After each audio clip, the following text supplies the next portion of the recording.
Developing news now, concern from the Charles Stewart Mott Foundation that their decades of support for Genesee County could soon take a hit. The news comes after President Donald Trump's agenda package from the U.S. House that would put an excise tax on foundations like Mott. TV5's Zane Omer joins us live from Flint on how the bill could affect these organizations. Zane? The Mott Foundation is a familiar name in Flint, funding projects like building renovations and education. But leaders there say the new U.S. House bill could impact what they're able to accomplish. Next year will be our 100th anniversary, and we support a lot of work in Flint, especially around education and health and well-being of young people. Vice President of Communications for the Charles Stewart Mott Foundation, Catherine Thomas, says their grant-making budget was $160 million last year. The foundation first started because Mr. Mott was, concerned about how that money could be used to benefit the public. And he had the idea that if he set up a foundation to do charitable works, that the money would be used better than if the government just took it in taxes.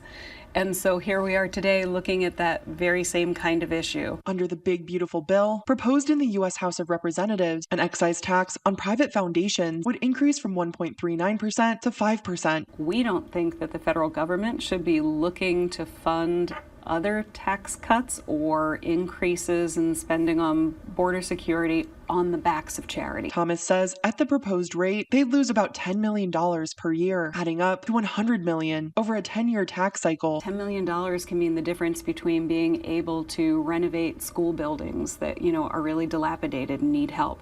$10 million can make a big difference in what the food bank or local health centers or other programs are able to do. Our president and CEO called the governor and made a $4 million grant immediately to help reconnect the city of Flint to the Detroit water system.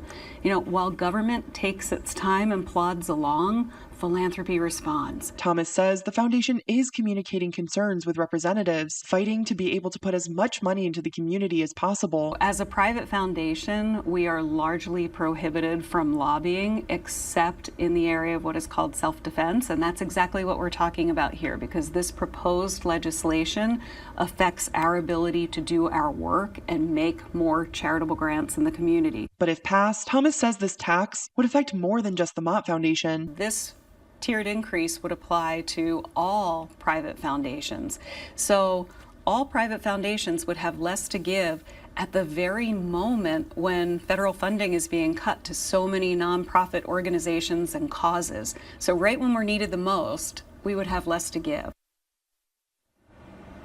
Thomas says if this passes, it won't affect any of the grant making they've already done, and the current commitments would still be met. But in the coming years, the foundation would have to make some hard decisions about where to pour money into in the community.